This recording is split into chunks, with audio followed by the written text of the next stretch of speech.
عارفة الست اللي مهما حصل حواليها من دوشة وصراعات بتفضل كده محتفظة بهدوءها، اللي لما تحصل مشكلة كبيرة بتفكر بعقلها مش بدموعها.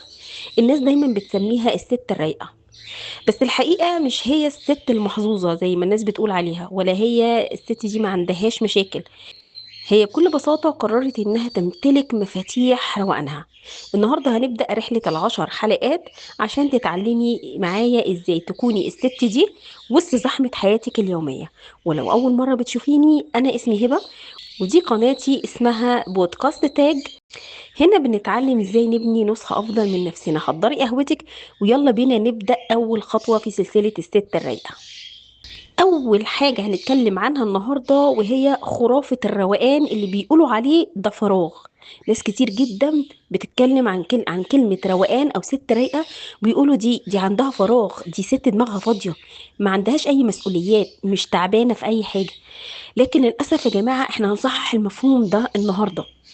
مفيش حاجة اسمها ست فاضية أو دماغها فارغة ما عندهاش أي أهداف أو ما عندهاش أي اهتمامات أو مسؤوليات. أول حاجة لازم ننسفها هي كلمة إن الروقان ده محتاج حياة مثالية. الروقان ملوش علاقة خالص بالحياة المثالية. في ستات معاهم ملايين ومش رايقين، وفي ستات بيوت عندهم 4 و5 أطفال وشغل ومسؤوليات وبنحس معاهم بسلام نفسي رهيب. ليه الفرق ده بقى؟ لان الروقان ده عضله احنا بنمرنها. الست الرايقه هي اللي فهمت ان العالم مش هيقف عشان خاطرها، فقررت ان هي اللي تتوقف عن امتصاص العالم السلبي اللي حواليها. الروقان معناه انك تفلتري اللي بيدخل عقلك وقلبك، مش اي كلمه تتقال تهزك، ومش اي مشكله تحصل في البيت تقلب يومك كله وكل حياتك تتلخبط. هل ده معناه انك بارده؟ اطلاقا. ده باختصار معناه انك غالية ووقتك ومشاعرك اغلى من انك تضيعيهم في خناقة او تضيعيهم في موقف تافه يمغص عليكي يومك.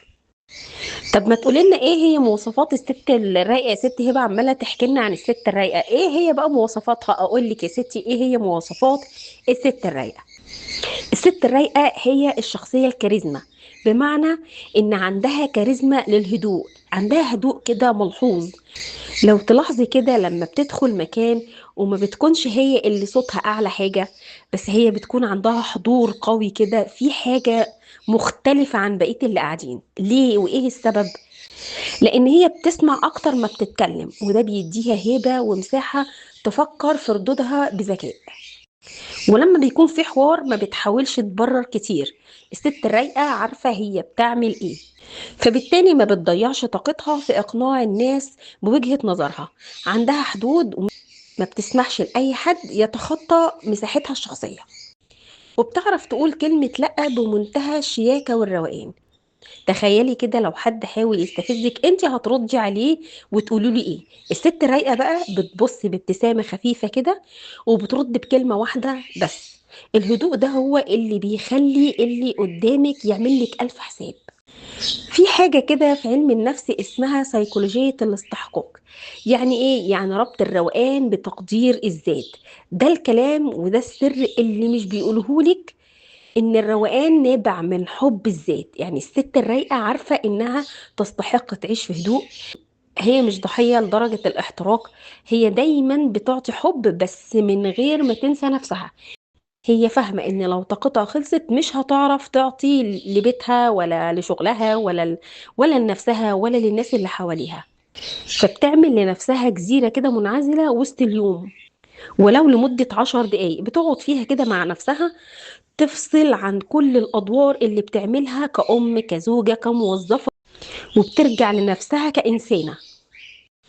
أنا بقى عايزاكي النهاردة تبدأي بتمرين بسيط. أول ما تحسي إنك هتدخلي في حالة توتر أو عصبية، اسألي نفسك: هل الموقف ده يستاهل ياخد منك روقانك ولا لأ؟ يعني يستاهل ياخد مني وقت وتفكير ومجهود عضلي وذهني ان انا افضل متوترة طول الوقت، ولا الموضوع مش مستاهل او الموقف يستاهل اني انا افكر فيه بتأني بدون اي عصبية ولا اي توتر؟ عايزاك تردي على السؤال ده في الكومنتات، علشان الحلقة الجاية هنتكلم عن موضوع مهم جدا جدا، هو سيكولوجية الاستغناء، وازاي الست الرايقة بتعرف تنظف حياتها من الاشخاص اللي بيمتصوا طاقتها. اكتبي لي بقى في الكومنتات، هل انت بتغيري نفسك كست رايقة ولا لسه المشوار طويل عليكي؟ ولو عجبك الفيديو شيريه لصاحبتك اللي محتاجة تسمع شوية كلام زي ده ومحتاجة شوية روقان في حياتها. واشوفكم في الحلقة الجاية في نصائح طويلة من باقي سلسلة الست الرايقة. كنتم مع هبة في بودكاست تاج.